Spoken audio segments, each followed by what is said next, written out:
IVM. Hi everybody, just wanted to ask everyone for a quick favor. We're running a brand survey right now and would really appreciate it if you could let us know what you think about the advertising on IVM. Go to ivmpodcast.com/survey and do let us know. As part of this, we'll be selecting 10 random participants and sending them some IVM swag, so do fill out those surveys.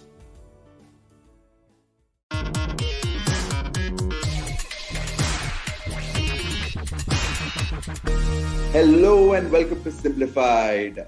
We are a show that simplifies topics whether they like it or not. Topics have emotions too.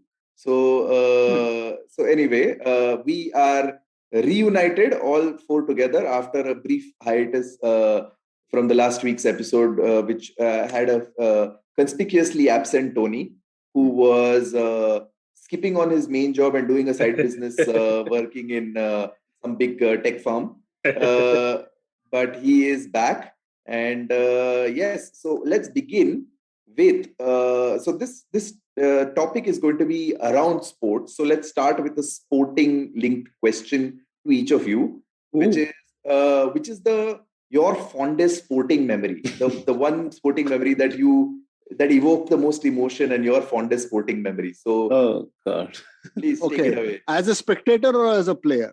Wow, I'm glad you have as a player. I swear that's a question on my head as well. Yeah, so either one, Naren, whatever floats your boat here. Okay. But ideally as a spectator. To be fair to the topic, more as a spectator. Okay. I'll go then because I have one. It was when my hostel in 2006 in Kerala, all of us were waiting for ball by ball updates from the one friend who had a TV for the greatest ODI, second greatest ODI of all time, the Australia-South Africa 438 game. And we were jumping up and down, tears of joy it was. Yeah, that was my favorite sporting memory. Very, very anti-national of you to have your greatest sporting memory not involve India altogether. But, see, the thing was that those weren't a surprise, you know. Correct. Got myself out of that one. That should give me about 3 more years. Learned so much finesse by freelancing. Now that you have to pitch also, follow up for invoice also. You found a new gear. Very, very.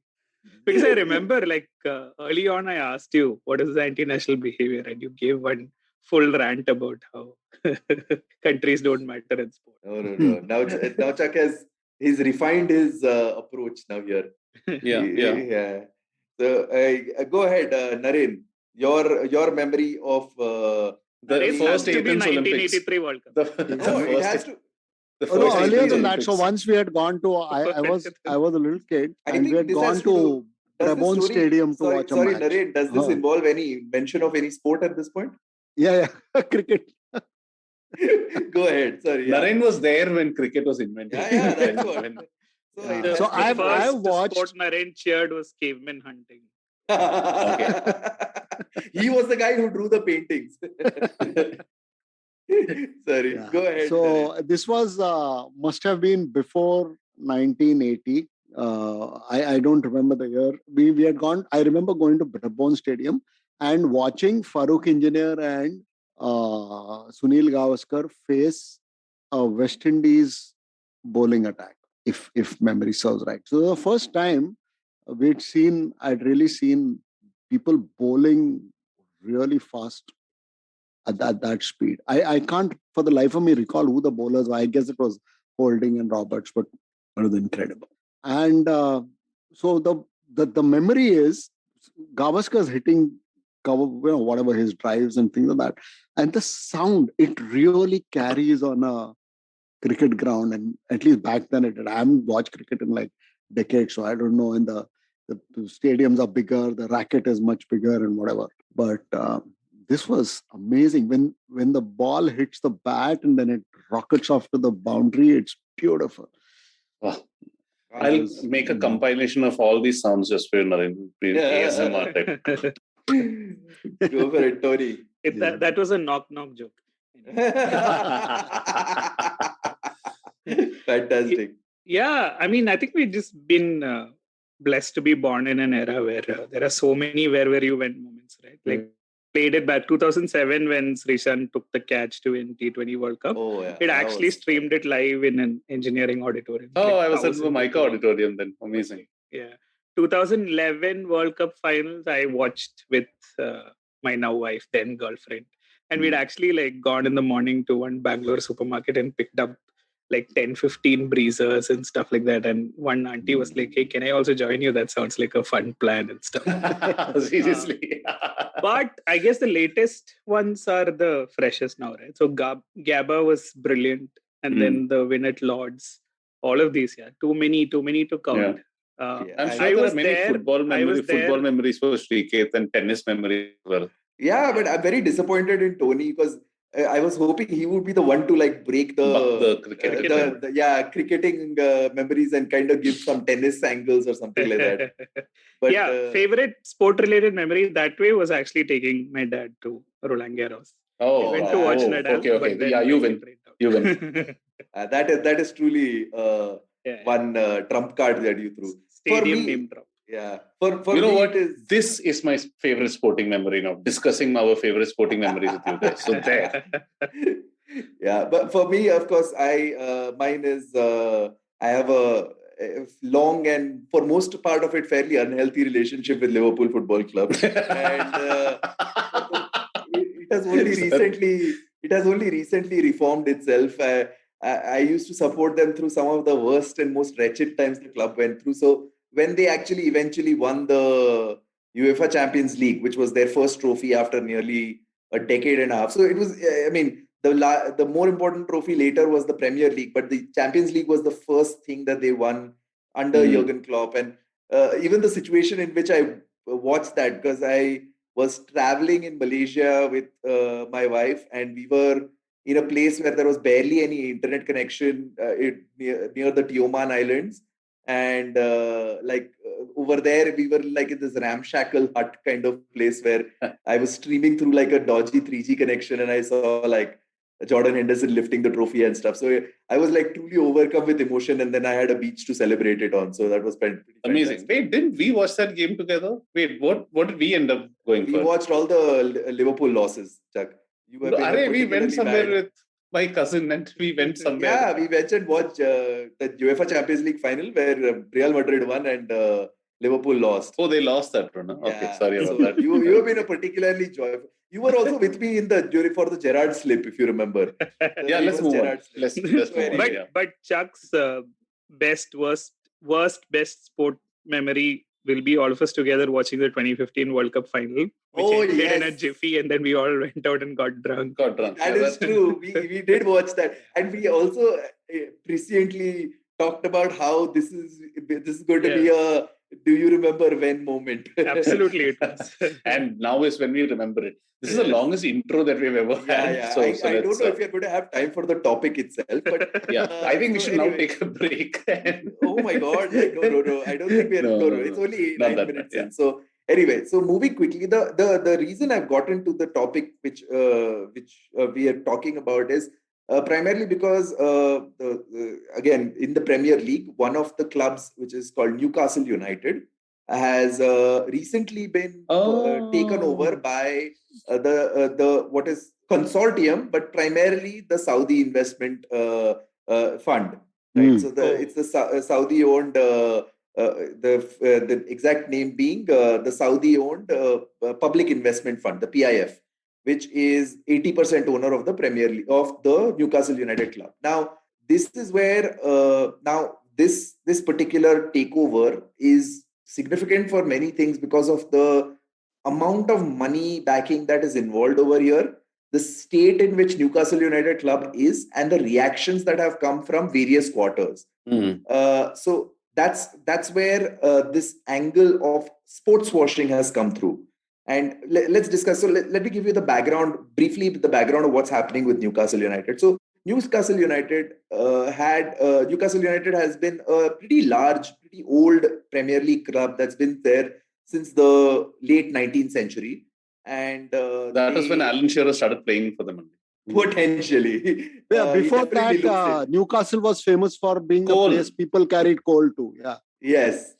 And so yeah, exactly. And it is that very blue collar town, which has, it is also one of those big cities in the UK, very rare big cities in the UK that only has one club, right? Oh. And because normally all the large cities in UK, like Liverpool, like Manchester, London as well, London has like multiples, but so most of them have like multiple clubs, but Newcastle is very famously just has Newcastle United FC. So this club obviously has been going through, in the present time, has been going through pretty rough times. They've primarily struggled. They were struggling with their previous owner, the Mike Ashley, who's the owner of Sports Direct, the sporting goods chain, and he was notoriously tight-fisted and didn't really like the club very much and didn't want to invest much in it. But he saw it as an asset and was desperately trying to hawk it for ages. And while this has been a protracted saga for Newcastle, where he's been trying to sell it for almost a decade. And in the meantime, the club has like legitimately just stagnated. Like they've just been doing the bare minimum. There's no excitement whatsoever for the club. And so basically, it's not just a protracted saga, but also a protracted saga because it's turned 180 degrees. Nice. My word. Tony, this is why I needed you on this, man. I genuinely thought you would do something with Newcastle, old. You thought I would take a different angle. Anyway, yeah. So what happened was finally after and the club was stagnating. The fans were really annoyed because, again, as I mentioned, it's the only club in the city. So it's not like the fans have another club to support in the city, or people can turn to anything else. If you want to follow football in Newcastle, you follow Newcastle United, and that was really terrible for the fans. And they've had a very bad decade of just no nothing. So in this situation, there is the Saudi investment fund which has come in, and the public investment fund which has come in, and they basically were attempting to purchase Newcastle United for a while. There were a couple of blockages from the Premier League, and there were a couple of other issues as well. A lot of issues that took place that prevented this initially, but that only recently went through. And here is why it's significant. A lot of, at least football fans, would remember how Manchester City transformed from a club that was basically a relegation club and nothing club into something that into a dominating force, into one contender of the best for the top spot, actually. Yeah, it's one of the best clubs in the world now, in terms of talent, in terms of prospects and stuff like that. And that was because of the Abu Dhabi fund's investment. Now, to give you a sense of scale, the Abu Dhabi fund is worth less than $20 billion. And the Saudi fund is worth more than $500 billion, which is what has taken over Newcastle United. To give you also a sense of scale, the purchase of Newcastle United from Mike Ashley for the public investment fund cost $300 million. And the MBS, or Mohammed bin, I forget his name, MBS. Mohammed bin Salman, who is the premier and the king of Saudi Arabia, who's the chairman of the public investment fund, owns a yacht worth $400 million. So wait, did you just say that they bought Newcastle United for $300 million? Yeah. Less than what Ronaldo costs? No, I was about to say that's what Byju's acquires for. Yeah, actually, in all probability, what must have happened was, actually, this is not an original thing. I read it somewhere on Twitter or something, that MBS actually said, buy me a Newcastle, and went something like that. Floating around on Twitter, I saw it somewhere. Yeah. Oh, lovely. Yeah. No, this is. I mean, come to think of it, with the amount of funds that he has, this is effectively like a bad Amazon purchase. Like, it was either that or get me new Arsenal. Yeah, it's like he was trying to order on Alexa, and Alexa misheard and ordered something else. So it's effectively that. But yeah, so basically that purchase has gone through, and so that's the sense of scale. And so the investment that is to come into Newcastle United will probably and this will dwarf what PSG, which is the Qataris who invested in PSG, who own it, and then there is the Abu Dhabi group, which is controlling Man City. And so now And Chelsea still and under Chelsea the is Russians? Roman Abramovich, the Russian. So here is where now this particular club is poised to be, and it's currently 19th in the Premier League Yeah, I table. was just checking. That is interesting. Yeah. And they're currently 19th in the Premier League table, which is relegation zone, which is where they can get relegated to the championship. So they not so the investment is not, and the transfer window is closed currently, which will reopen in January. So it's quite likely that there's going to be a lot of fireworks and some really high profile players coming in, and this club like transforming quite rapidly because they need to kind of secure its survival in the Premier League first before going on to dominate it eventually. So the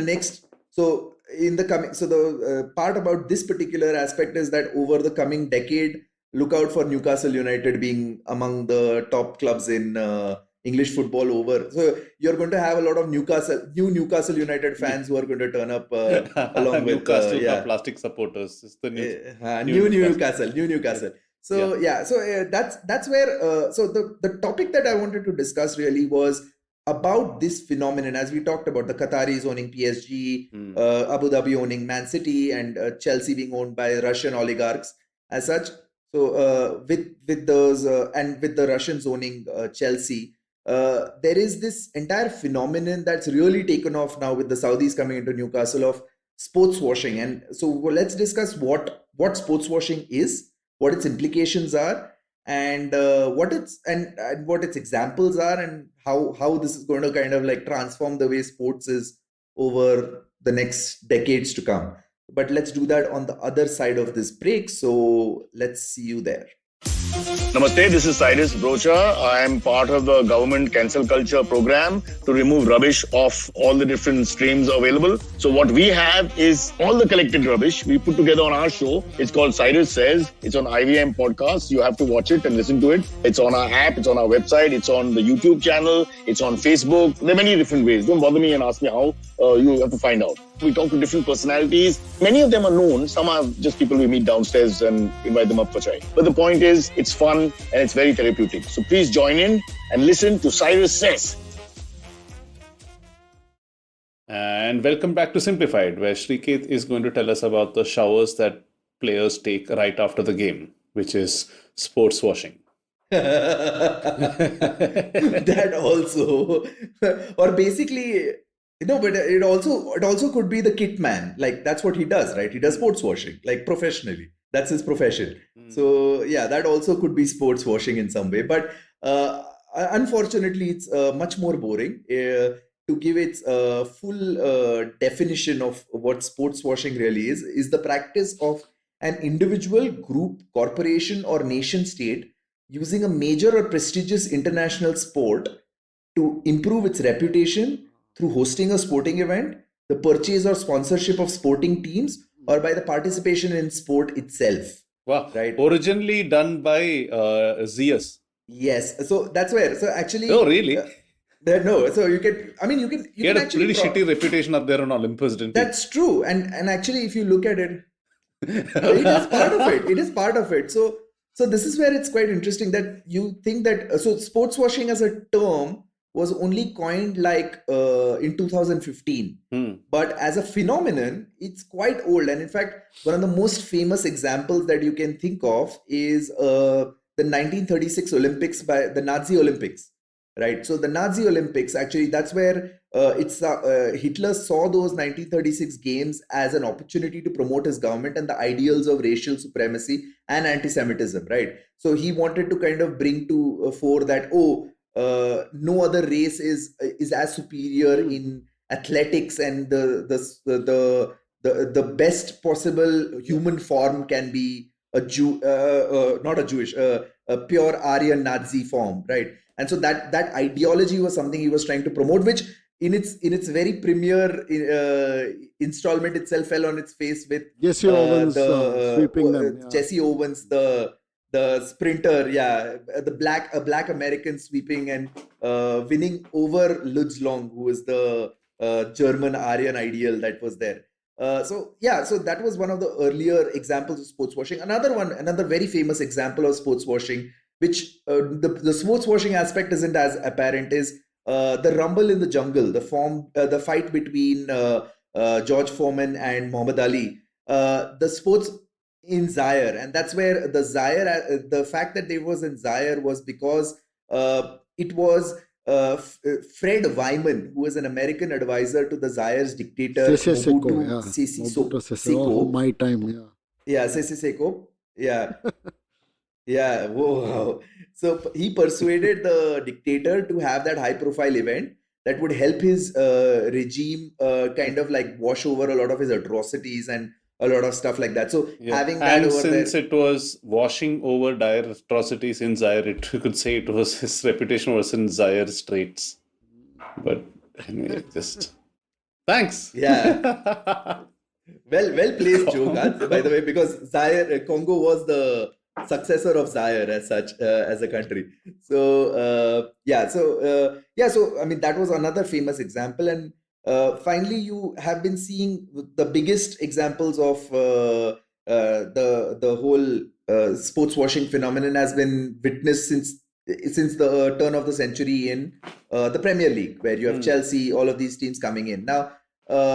You're also seeing, and sports washing has become a method to very rapidly gain like global Correct. currency, as you can see with like the Qataris. The Qataris are a great example of that. Like Qatar was, firstly, I mean, it has a terrible human rights record, but it was pretty much unnoticed as a country in the Middle East prior to its emergence as a sporting hub with first the purchase of PSG, then the proliferation of beIN Sport, which is a massive sporting channel for global audiences, and finally culminating in them getting the bid for the World Cup, which honestly is a great example of seeing how effective sports washing is. That Yeah. that FIFA, which is obviously Yeah. fairly corrupt organization by itself, has decided to kind of move the Olympics, especially to the winter.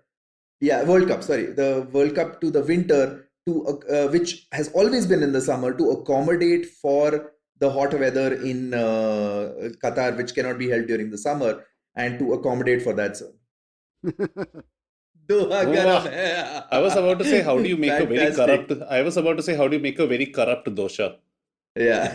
using Sepp batter? Oh, well done. Thanks. Wow, this is. Yo. Yeah. So anyway, so that kind of led to this kind of so sports washing has kind of taken over. But what are the key reasons why this is happening, right? Because the one thing is that there are certain studies have shown that sport, when utilized by nation states, can be harnessed for nation building, breaking down antipathies, and cultivating a sense of national identity, and appearing deceptively inclusive within a global context. I love the Right. word deceptive over there. Yeah. I just So- love it.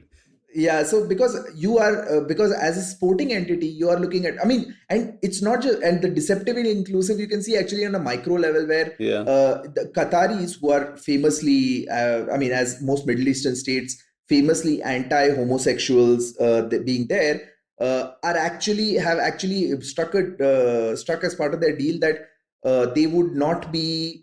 There will be no prosecution of homosexuals within the World Cup areas and stuff like that, and alcohol will be sold in those areas as well, which is also against the rules over there. So you're looking, what they've done is they've bent the rules a little bit for accommodating this particular thing, so that when people experience that particular thing, they see, oh, these are just a normal country which allows for everything, all the good stuff, but therefore washing their reputation in that way. And this was also this is actually beautifully encapsulated in a quote by a comedian, the comedian Mark Steele, who talks about how if ISIS had been smart, instead of blowing up stuff, they'd have bought a football club. Wow. Then most people Wow. in England would have praised them as heroes and saviors.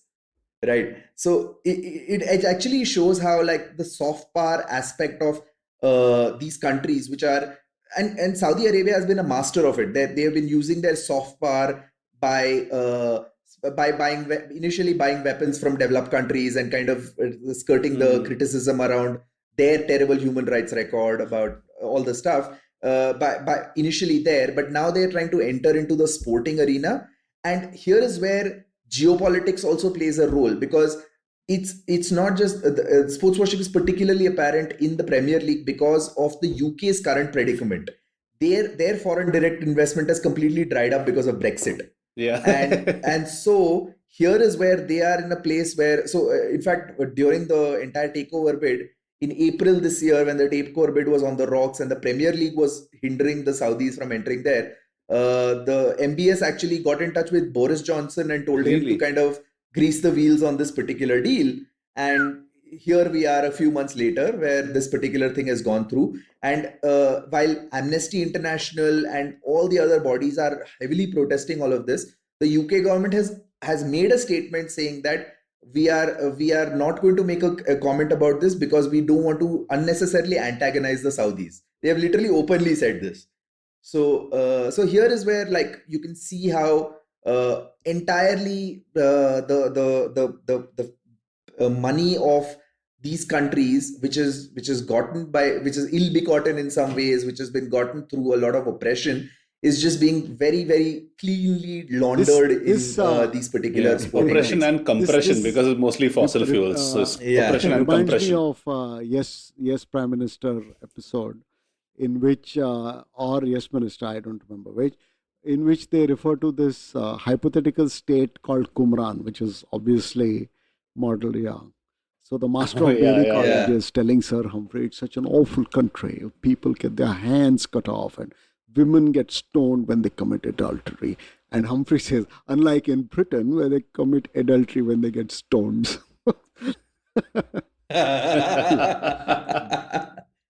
Yeah. So there's... But sports washing is like very, very toxic trait when there is actually a in Ted Lasso, right? So Ted Lasso, for anyone who's not watched it, is the most wholesome show that you can watch during the pandemic or even otherwise. But there actually there's like the football club is owned by a Nigerian oil company which is sort of committing atrocities, and they just let go of the sponsor. I was wondering why nobody was replying to their mails for funding. Yeah. And that's where it also comes down to, like, there's this there's a fantastic Financial Times article which I was like reading and brilliantly cutting in response to this Saudi takeover of Newcastle, where they mentioned for the UK specifically, where they said, where there's a line that said, welcoming dirty money is likely to remain national policy for Britain, especially after Brexit, has dented foreign direct investment. In an ancient, low-skill, low-productivity country, the main thing foreigners want to buy is heritage, from country houses to football clubs. Wow. Right? So it's a direct trade. Like, UK has pretty much done the biggest own goal and kind of screwed their finances altogether. And here are these countries who are just saying, just barter your heritage and your old football clubs and the global fan bases that we can get for straight up money coming into the country. But what's really interesting, and what makes sports washing that much more insidious and difficult to stamp out, is 97% of Newcastle United's core fan base supported the takeover. Because when you think about it, the fan bases, the fans, just think about the Newcastle fans. They've gone through more than 2 decades of terrible football, of stagnancy and all that stuff. And they have seen all these other clubs like massively take off because of all the funding that they've gotten, like other like Man City and stuff. And the one thing that's become apparent to them is that the system favors the rich clubs. You've seen Man City getting takeover and winning all this glory, and all these clubs are standing by and watching them win everything and be celebrated as amazing teams. So Newcastle United fans are like, why not us? We have suffered for long enough. And this has actually led to some really, really, and of course the rank and file fans, this has led to some really, really incredible sights. Like when the takeover was confirmed, there were a whole bunch of Geordies, like core Newcastle United fans, dancing around with Saudi Arabia flags. Wow. And so you have like sites like that happening. And that is exactly what they want to accomplish, where Saudi Arabia becomes this patron of the sport and the rescuer of it will also be it will also be in no mean measure acts of very, very savvy PR and the PR agencies who do this kind of thing on the ground, influence opinion. And nowadays, it's not just the press. There is, as famously everyone knows, Facebook and other social media things. And it is how things are presented that makes now. So there is again another Prime Minister reference where Humphrey asks 5 questions of Bernard Woolley in 2 different ways, and the way he asks the questions makes him pro or against it. So it's how you put the thing. It's tremendously complex, and that's where, so if you actually examine it in terms of Man City being the perfect example, it's the investment isn't just on the club and the players that they will bring to the club. The investment is into the city, into the infrastructure, into the stadium, into the staff that they will have, into the coaching that they put there, into the training fields and the stores that they put up. So, but actually, if you see it, about 97% is players' salaries. So all that is just a chestnut. It's not infrastructure all for the city. Yeah, no, but it is tremendous for the city. 200 million pound salaries. Is ridiculous amounts for people who are just basically wandering around kicking a ball. What you should be doing. This is what mystifies me. Okay, so I'm a noob. And why do you need a genius from whatever tin pot little South American country to go? Why can you not develop talent in your own little country right there? There are obviously very talented players. Why do you not have 100 of them? You do not. You just go and catch a Neymar or a Messi or whoever and come to play for it. That's exactly what people do. Yeah, this is the most animated I have ever seen you, Naren, on Simplified. But Naren, there's a great counterpoint to that, and there was a large discussion I was having with another football fan. So, Man City, when they started out, they bought a bunch of players and stuff like that, right? But now it's been a decade plus since their takeover is done. And what they did was also they modernized and really invested in their training facilities and the coaching and all that stuff. And now you have this player called Phil Foden, who's one of England's best young players, who's come from the Man City academy. He plays for the Man City first team. He's a homegrown Man City player. But this is where it comes down to, right? You look at it from one perspective and you say, hey, there's nothing negative about that kid's story. He's a hardworking, extremely talented kid, local boy who's come through the academy and risen there. But there would have not been a Phil Foden if there had not been the Abu Dhabi group investing the money. And all the atrocities that the Abu Dhabi group does in the Middle East has Why would Phil Foden, who was completely unknown, need 27 billion pounds? He's a kid. You could buy him with I don't know, half a bottle of whiskey every week and he'd be yours, man. Why do you need Abu Dhabi, whatever it is? Abu Dhabi. Wow. Naren, what have you had? I'm feeling very combative today. This is the most animated and the wrongest I've seen, Naren. Because, 2-3 things, right? One, obviously, you being a very firm supporter of capitalism knows that the market demands what the market demands. So if he's worth that much, it's probably because someone is willing to pay him that much and finance valuation. So I have some communist views on that. Okay. Yeah, exactly. We'll catch that after the break. Yeah. Okay. But the second point is that, whether someone comes from X country or Y country, I actually feel that it's a good thing that they're coming from the smaller nations because they actually go back and improve the state of where they come from. Dwight York, for instance, has built a full sort of Dwight York stadium and everything back home. So in fact, it actually serves the countries where they come from much more than... Where is Dwight York from? Egypt. Dwight York is from Trinidad and Tobago. Okay. And Mike, and Mohamed Salah from Egypt, I'm guessing it's a huge pride point for any African country when they have somebody from Senegal or Egypt in this case. We talk about Neeraj Chopra winning a gold and how that's going to change, young people to aspire for. Imagine that on the scale of much lower developed countries and international talent, right? Not just once in 4 years someone wins a gold. And it's quite equivalent in some way to let's say which is that JSW investing tremendously in academies for Olympians, right? Like there are a lot of talented kids in India who can take on different sports, but they need the facilities, they need the training, they need the world-class coaching to really get to that level and refine their sport to that level. So that's what the Abu Dhabi group has managed to do to some extent in Manchester. But what is happening here is it's the translation and it's the dichotomy, and the true dilemma of sports washing is that on one hand there is all this corrupt money that's flowed in, and all that corrupt money has created something so talented, so tremendous, so pure in its own way. So that's where you're conflicted, because this player is amazing, but Very the true. play he came from is very dicey. But So this is a lovely, this is a lovely thing. Let's take a break, Yeah, otherwise right we'll after the lose. break. Yeah. So let's come back and continue the discussion right after this break. Have you ever wondered where the business world is headed? How the ways in which we create, market, and sell to consumers will evolve?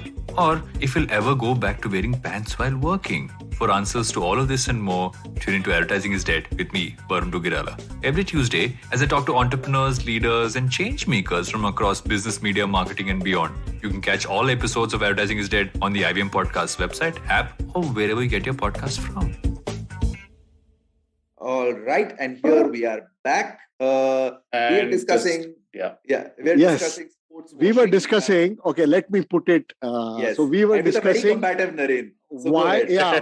So I was going on about why we need billions from dodgy places to improve soccer or football. Okay, now you said soccer. Now is where I get a combative.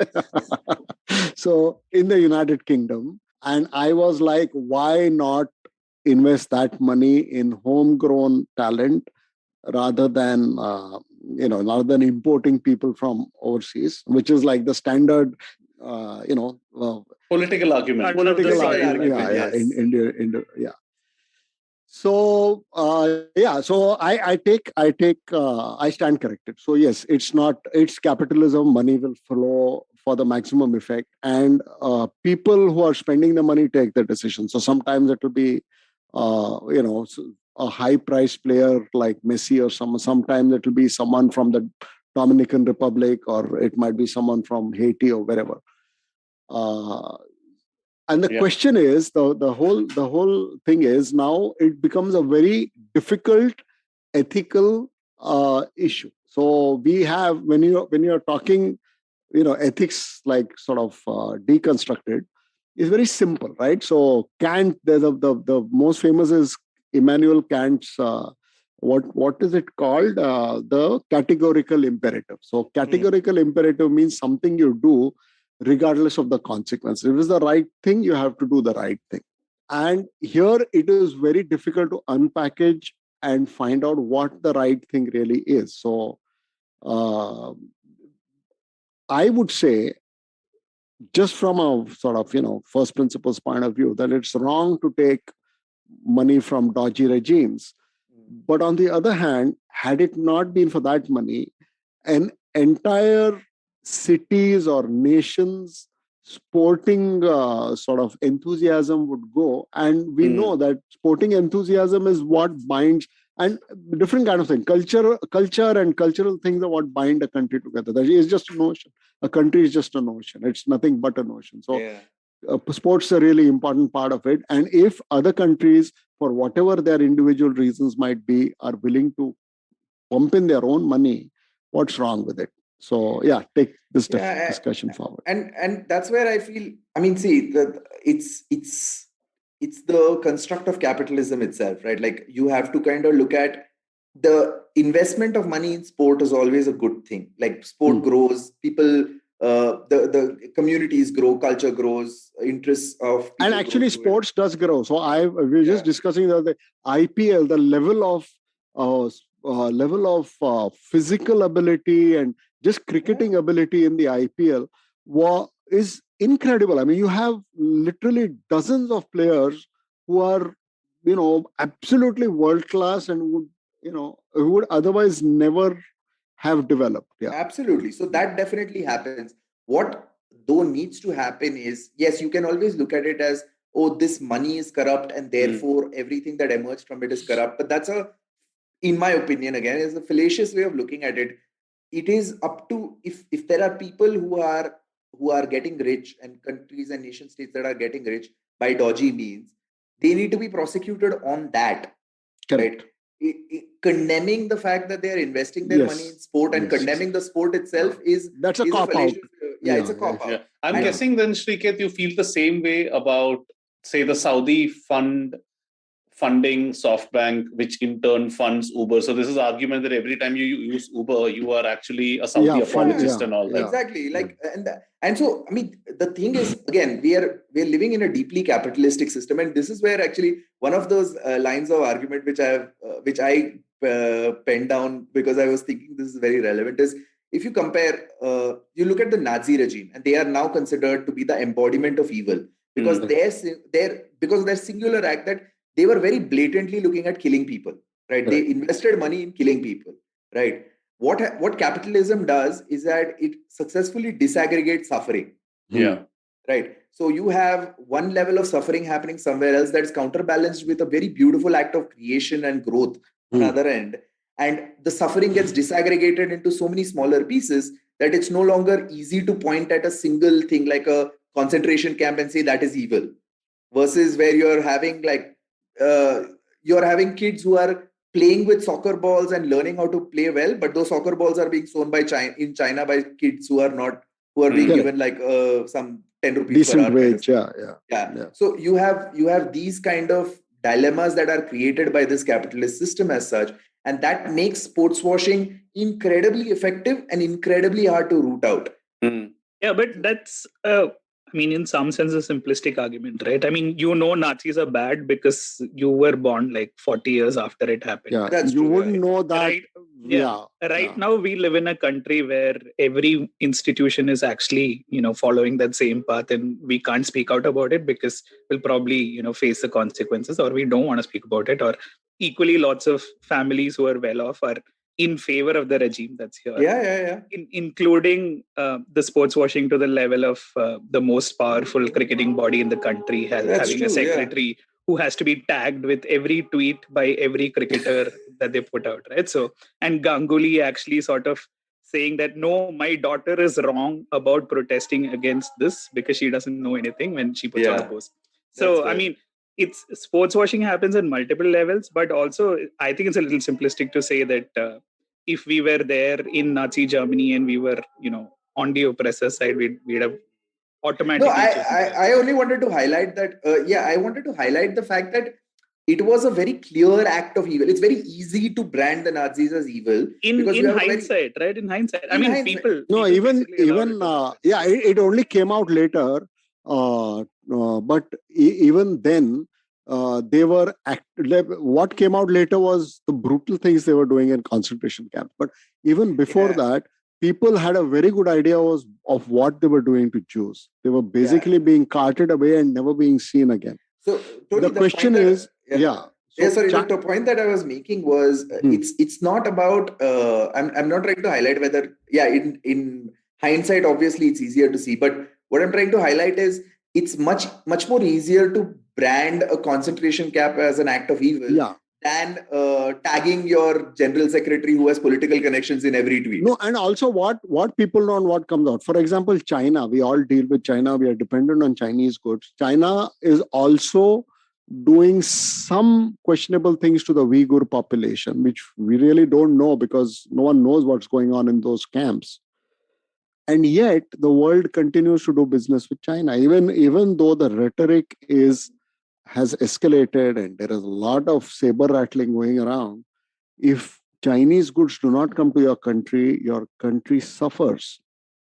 It really suffers. And I personally believe that whatever Xi Jinping is doing now, sort of cutting back on manufacturing, getting his house in order for whatever reasons there might be, is going to really hurt a lot of countries, a lot of Western countries, because the cheap goods are not coming. So that's what happens. The moment you don't get cheap goods, things start getting expensive. Yeah. Politicians get voted out of power in democracies. That's what happens.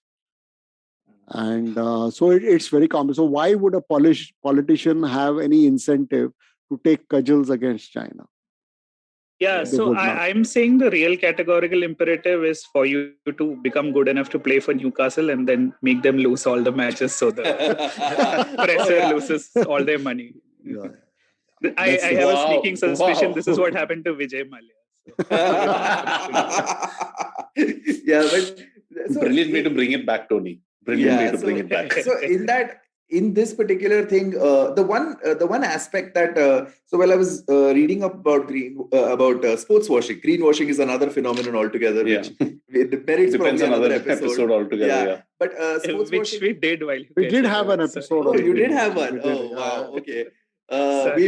Another Yeah, I episode. think this is like Joey dating all the women in New York kind of scenario. But anyway, yeah. So no, but coming back to sports washing, the one aspect that they did point out. So one is Qatari influence is also tremendously high in F1. So F1 is going to have its the Qatar Grand Prix is going to get added to the F1 calendar next year. And so, but here is where that article actually brought out that the next great conflict is between the fact that sports and sports persons and sporting entities are getting more and more woke by the day.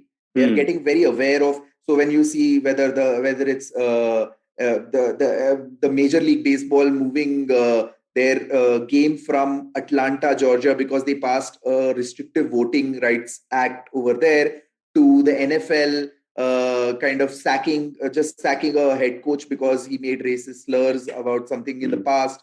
To different sports are now actually taking a very active stand, and the sporting bodies are taking very active stands on like social issues and stuff like that, where Premier League clubs are still taking the knee right now before games and this thing. So there are, and it's also trying to move beyond the lip service aspect in a very deliberate manner, and they're being called out for it. So here is where a big conflict's coming, where modern sport is getting more progressive, more political, more socially involved.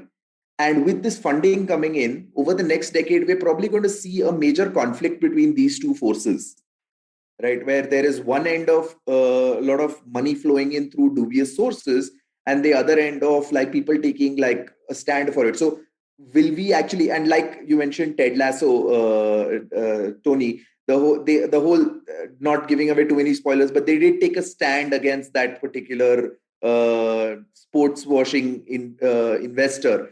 And I wonder if we are probably going to see a lot more of that from both players as well as fans and coaches, and the other people involved. So that is the next great conflict to happen in the decades to come. Yeah. Yeah, that's amazing. You think there are any other countries or clubs that might make likely marriage partners in the next few years? Like most of the Gulf, I think we have exhausted.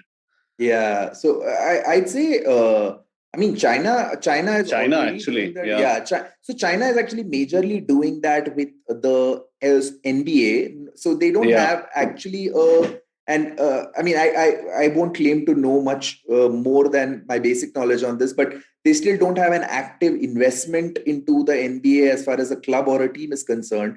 But but what happened is you can actually see a lot of.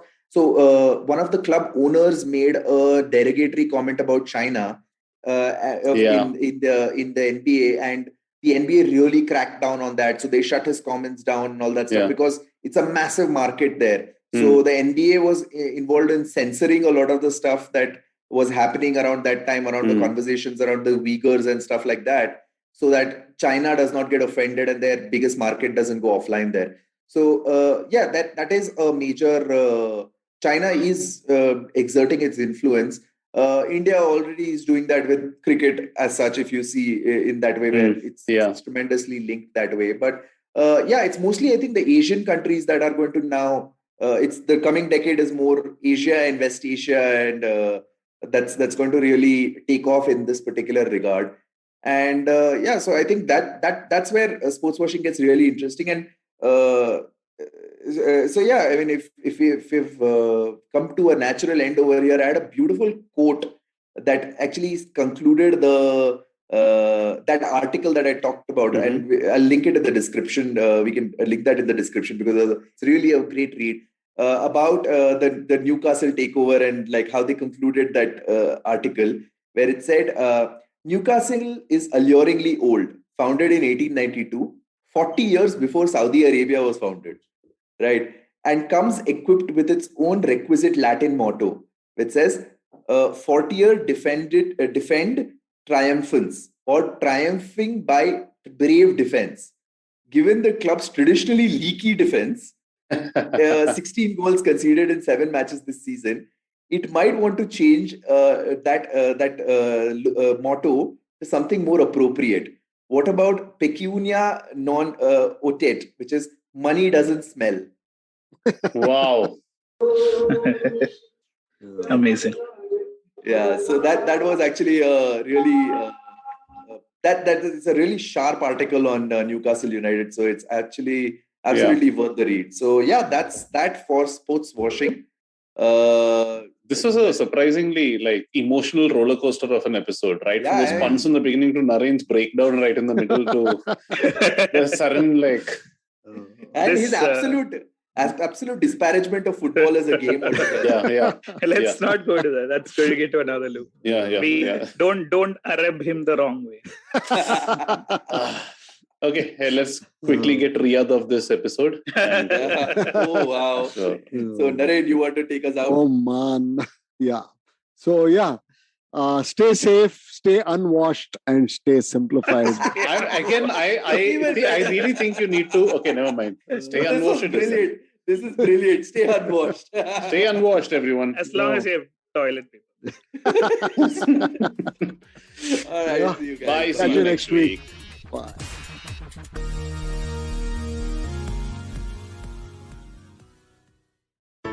Hey everybody, it's been a great week on the IVM Podcast Network. On Cyrus Says, singer and music composer Osho Jain tells Cyrus all about his debut album, SAR. Want to find out all there is about mixed martial arts on Simplified? Chuck Naren, Tony and Shrike speak to Siddharth Rao, a national level kickboxer. On All Things Policy, Sapni JK and Megha Pardi join Mihir Mahajan to discuss regulatory initiatives related to the use of AI. And on Football Shipball, Siva Sapre and Karthik talk about the action-packed game week that it was. Man U, Barcelona, and India losing their games on the same day, Mo Salah's hat-trick, and a whole lot more. Do follow us on social media. We're IVM Podcast on Twitter, Facebook, Instagram, and LinkedIn. And remember, if you're enjoying this show or any of our other shows for that matter, please do tell a friend. And finally, we'd like to thank our sponsors this week, Cred, Bank of Baroda, Quarter, CoinSwitch, Kuber, Slay Coffee, Intel, Kotak Mahindra Bank, and Oxfam India. Thank you so much for making this possible. A wise man once said, traveling, it makes you speechless, then turns you into a storyteller. Well, listen to such travel stories and experiences exploring India on the Musafir Stories with us, Saif and Faiza. Catch us on the IVM website, app, or wherever you get your podcasts from.